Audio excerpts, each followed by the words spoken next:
Guys, punta tayo ng na Plaza ngayon. At sorry, hindi ko dala yung DJI Osmo ko. Kasi umuulan. So, iPhone muna tayo. So, explore natin yung part 2 ng nightlife. Di na ako nagdala ng camera.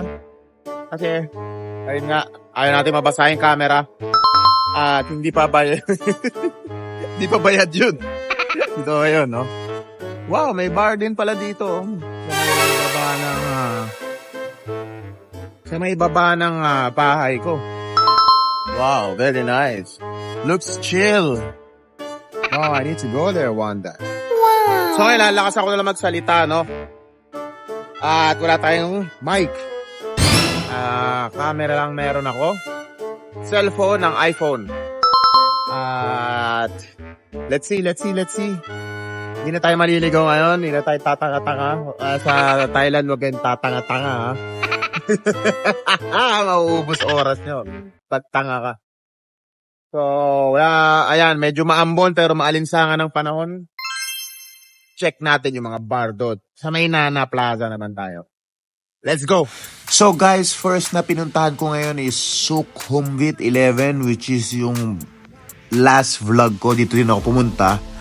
Medyo di ako nakapag-enjoy na kasi late na ako. So pumunta ako rito around 10 p.m. now. So this place is more on chill bar lang. More on banda, more on like konyo style bar.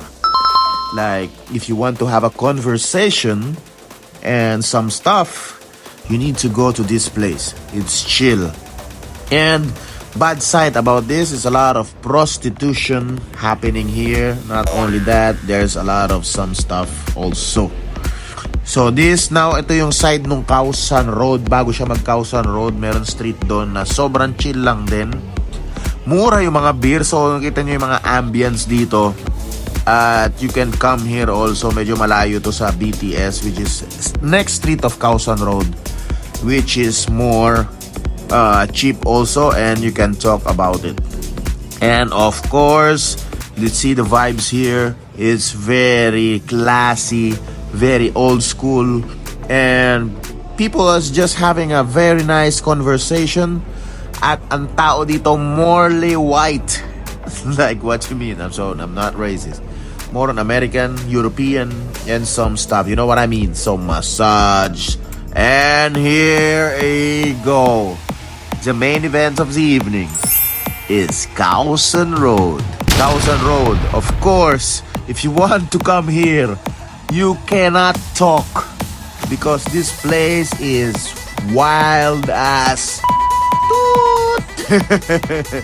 everyone having fun. Music, magkabila, speaker, lahat, magkabila, back-to-back music, bass. Sobra, di kayo magkakaintindihan dito. Sobrang lakas, sobrang ingay. At mura lang ang mga alak dito, guys. But sobrang saya, mawala yung problema mo pag pumunta ka rito. Sobrang just chill out. Forget about the problems. Kung pumunta ka rito para magsaya, hindi para pag-usapan ng problema. Tignan yung mga tao rito para wala nang bukas. Napakasaya dito sa Khao San Road. Tingnan nyo. Everyone is chilling. Mas gusto ko dito kaysa sa Phuket. Kasi sa Phuket, mga tao doon, putang ina babayad ng laman. Alright guys, tapos na yung aking araw. So it's 5 a.m. now here in Phuket.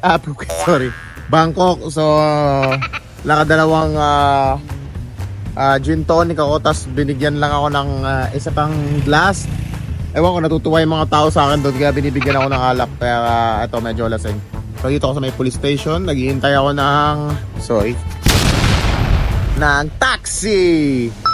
So overall, number 1 destination talaga is Khao San Road. Wala makakapantay ng Khao San Road. Lahat ng yung mga kakainuman mo rito, promise, pumapasok na. Pagkatapos na uminom, diretso sila sa pasok. Hindi ka guys sa mga Sukhumvit 11 sa Phuket. Tangina, lahat ng mga kainuman mo doon kailangan ng pera. So dito sa Khao San Road, makita mo lahat ng tao na normal na tao, hindi pok-pok, hindi nagbebenta ng laman. So bihira, sobrang bihira. So sino mo, dahil wala yung binili kong alak, so ending nakaapat ako. Bigay lang yung dalawa kasi natutuwa sila sa akin. Ewan ko.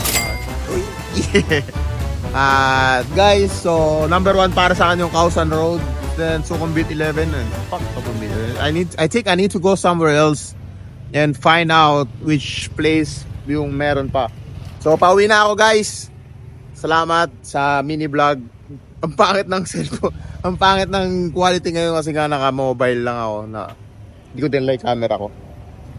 Ang init! Tangina nyo! Bye-bye!